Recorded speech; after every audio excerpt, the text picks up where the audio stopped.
Berkaitan dengan teknik pula, ataupun saya letakkan ini sebagai orang kata rukun hafazan, yang mana saya cubalah orang kata detailkan sikit apa yang ada dekat sini, walaupun sebenarnya dari sudut pelaksanaannya dia atas flexibility seorang guru. Dia tengok pada anak murid dia mana yang bersesuaian, namun tak lari daripada 8 perkara yang saya nak kongsikan. Tapi macam saya cakap tadi, kena tengok pada video yang pertama saya yang saya cakap tentang yang perkara ini subjektif dan tidak sudah tentu ada yang setuju, ada yang tak setuju, itu terserah kepada pengalaman peribadi sendiri. Okey, yang pertama yang saya nak cakap adalah berkaitan dengan kerangka umum hafazan. Apa maksud kerangka umum hafazan? Biasa orang tanya saya, kalau macam contoh dia nak belajar, dia dapat satu kitab, dia nak belajar dengan mana-mana guru lah, tak kisah siapa, ataupun dia nak baca sendiri. Cakap, Ustaz, macam mana cara yang terbaik untuk saya betul-betul orang kata dia mendapat manfaat yang maksimum daripada buku atau buku kitab tersebut? Saya cakap benda ni tak lari daripada 3 perkara. Dan mana saya sendiri pun cuba saya tatbikkan, praktikkan pada diri saya sendiri untuk beberapa kitab, dan dia memang memberi satu kesan sangat baik. Hatta kalau orang nak exam pun, benda ni memang sangat satu keperluan. Apa dia? Yang pertama sekali adalah merangka kerangka umum kitab tersebut. Maksudnya adalah majoriti kitab atau buku kita ada sekarang, dia ada bahagian kandungan, fahras, bahagian isi kandungan. Dekat mula-mula nak buka buku, dia bagi tahu tentang isi kandungan. Ini muka surat berapa, tajuk ini pun muka surat berapa, bab ini pada muka surat berapa, fasal ini pada muka surat berapa. Itu maksud saya fahras ataupun isi kandungan. Itulah dia kerangka kitab. Walaupun dekat dalam buku dia dah ada kerangka tersebut, tapi saya sarankan juga untuk buat yang baru dan pergi lebih detail ke dalam buku tersebut. Buka buku tersebut, detailkan lagi kat mana, contoh walaupun dia dah ada orang kata ni, contoh satu bab tu ada 5 muka surat. Dalam 5 muka surat tu dia mesti ada bab yang kecil-kecil lagi, fasal yang kecil-kecil ataupun permasalahan. Jadi waktu kita buat kerangka tu, kita tulis terus. Okey, pada muka surat sekian ada satu permasalahan yang dibangkitkan oleh penulis. Jadi buat tajuk sikit. Tajuk contoh dia nak cakap pendapat dia, adakah menyentuh bulu anjing perlu sama ataupun tidak, contoh. Jadi satu bab kecil daripada bab yang besar. Jadi benda macam tu kena buat perangkaan, kerangka umum. Jadi apa maksud dimaksudkan dengan kerangka umum untuk hafazan? Pelajar saya minta untuk peringkat awal dapat tasawur gambaran umum tentang Al-Quran. Al-Quran kita ni sebenarnya dah cantik ulama bahagikan kepada pertama sekali juzuk. Lepas pada juzuk ada yang lebih kecil, nama dia hizib. Kecil daripada tu nama dia rubu' ataupun maqra'. Jadi macam ada yang buat style pembahagian mengikut surah, tapi surah ni dia sangat bagus sebab yang penting untuk orang kata ni seseorang itu mahir terhadap orang kata ni satu surah dan satu surah yang lain.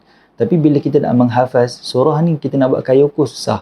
So Al-Baqarah saja 2 juzuk setengah, itu pun sebenarnya bukan 2 juzuk setengah yang tepat, ada kurang sikit je daripada setengah tu. Lepas tu masuk surah Al-Imran, ada juzuk lagi. Dan masuk dekat surah yang lain pendek-pendek, ada yang tak sampai 1 juzuk. Jadi kalau nak guna perkiraan orang kata surah ni, dia agak susah untuk kita buat nilai ukur.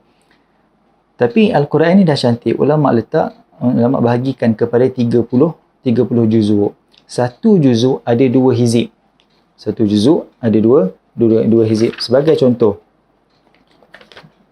yang pertama ni, hizib yang pertama ni sebenarnya Al-Fatihah lah sepatutnya. Tapi saya biasa mulakan dengan Alif Lam Mim supaya senang kita masuk terus Al-Baqarah. Jadi hizib yang pertama adalah Alif Lam Mim Zalikal Kitab. Itulah orang kata ni permulaan rubuk yang pertama, bintang ataupun bintang bunga yang pertama. Kemudian bila pergi lagi pada muka surat 11, nampak tak tulis apa? Al-Hizbu Al-Thani, Al-Hizbu 2, dia tulis nombor 2. Jadi ini hizib yang kedua. Jadi inilah permulaan orang kata ni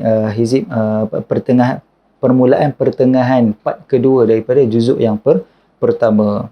Jadi setiap satu juzuk ada 2 hizib. Setiap hizib pula ada 4 rubu'. Ada 4 rubu' ataupun maqra'. Jadi contohnya yang tadi kan kita mula maqra' yang pertama atau hizib yang pertama ada alif lam mim zalikal kitab. Kemudian dia akan berhenti sampai dekat ayat 25 surah Al-Baqarah. Wa hum fiha khalidun. Cukup lengkap satu rubu'. Masuk rubu' yang kedua, nampak rubu' yakni bintang. Bintang yang kedua. Jadi innallaha la yastahi itu bintang kedua, dan begitulah seterusnya, itu dipanggil rubu'. Jadi satu juzuk ada 2 hizib, satu hizib ada 4 rubu'. Bermakna disebabkan satu juzuk ada 2 hizib, satu hizib ada 4 rubu', bermakna satu juzuk ada 8 rubu'. Dan kiralah lepas tu, kira 30 juzuk, maknanya kalau kali kepada 2 ada 60 hizib. 60 hizib pula kali kepada 4 ada 240 rubu'. Dan setiap rubu' tu saya minta kadang-kadang pelajar supaya namakan dia, iaitu rubu' yang pertama, contohnya nama dia alif lam mim zalikal kitab. Guna kepala ayat, guna kepala surah ataupun ayat tersebut untuk menamakan dia. Bagi contoh juzuk amma, kita panggil juzuk 30 ke? Tak, kita panggil juzuk amma. Mana datang amma? Daripada permulaan ayat amma yatasaalun. Jadi sama guys, alif lam mim zalikal kitab itu kepala rubu' yang pertama. Kepala rubu' yang kedua innallaha la yastahi. Kepala rubu' yang ketiga atamurunun nas. Dan begitulah seterusnya. Jadi akhirnya pelajar dia akan nampak tasawur am. 30 juzuk yang ni mengandungi surah apa pun bagus kat buat macam tu. 30 juzuk, juzuk 1 mengandungi surah apa? Al-Baqarah saja. Juzuk 2 pun Al-Baqarah. Juzuk 3 mengandungi Al-Baqarah sikit dan kemudian Ali Imran. Lepas tu 4, 5 dan sebagainya. Jadi dapat tasawur am, gambaran. Itu maksud saya kerangka umum hafazan. Yang ni saya tak sempat nak detail kat sini, kena buat satu episod yang lain.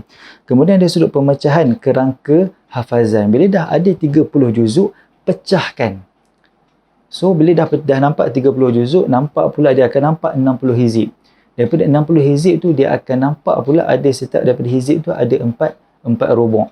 Jadi daripada situ dia dah tahu nama sekian-sekian. Jadi permulaan dia dah nampak dah. Target dia nak mula yang hafal. Ini sekiranya guru tersebut menekankan hafazan per rubu'. Ada yang menekankan hafazan per muka surat, ada yang menekankan hafazan separuh muka surat. Itu terserah pada atas guru masing-masing lah. Cuma saya nak nampakkan, nak mudahkan kita sebagai guru dan pelajar untuk menampak kerangka asas Al-Quran untuk hafazan dia. Jadi dia buat pemecahan daripada rubu' 1, rubu' 2, rubu' 3, rubu' 4, rubu' 5 sampailah rubu' ke 240. Baru dia nampak pemecahan satu-satu. Memang dia tak akan nampak secara detail, dia hanya nampak umum saja, tak apa. Jadi setelah pemecahan tersebut, masuk yang ketiga adalah penetapan kadar hafazan. Dia tetapkan berapa. Dia nak hafaz hari ni 1 rubu'. Dia nak hafaz hari ni 2 rubu'. Tak kisahlah berapa, tapi dia kena tetapkan kadar hafazan dia. Ataupun dia nak hafal hanya 1 muka surat. Ataupun dia nak hafal 1,5. Ataupun nak hafal setengah muka surat saja. Penetapan tersebut sangat-sangat penting. Guru kena bantu dia untuk menetapkan hafazan tersebut. Kemudian yang keempat, yang ni yang sangat-sangat penting. Yang mana datang selepas penetapan kadar hafazan tersebut. Contoh, kadar hafazan dia, aku nak hafal 1 rubu' hari ni. Yang ni contoh rubu' alif lam mim zalikal kitab. Yang pertama. Jadi daripada sini, perkara yang keempat adalah penghayatan hafazan. Penghayatan hafazan macam mana? Sebab sekarang ni dia dah mula dapat gambaran umum.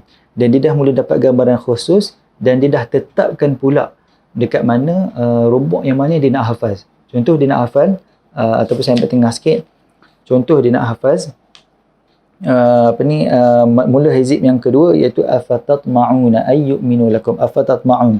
Kata afatatma'un saja pun dah cukup untuk menamakan rubu' ini.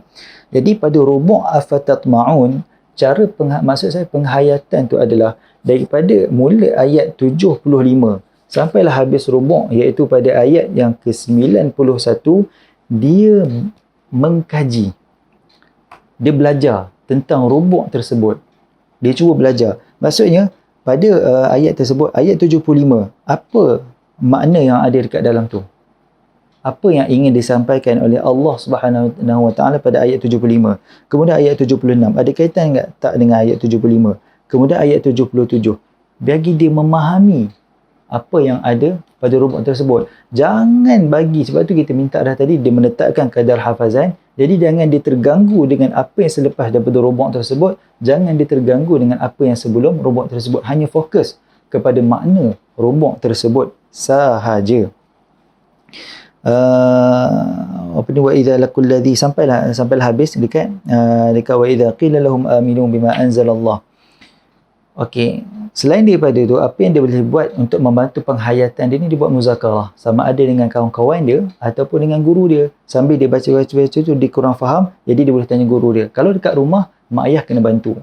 Mak ayah kena bantu untuk dia memahami apa yang dia nak hafaz tersebut, kadar hafazan dia yang dia telah tetapkan.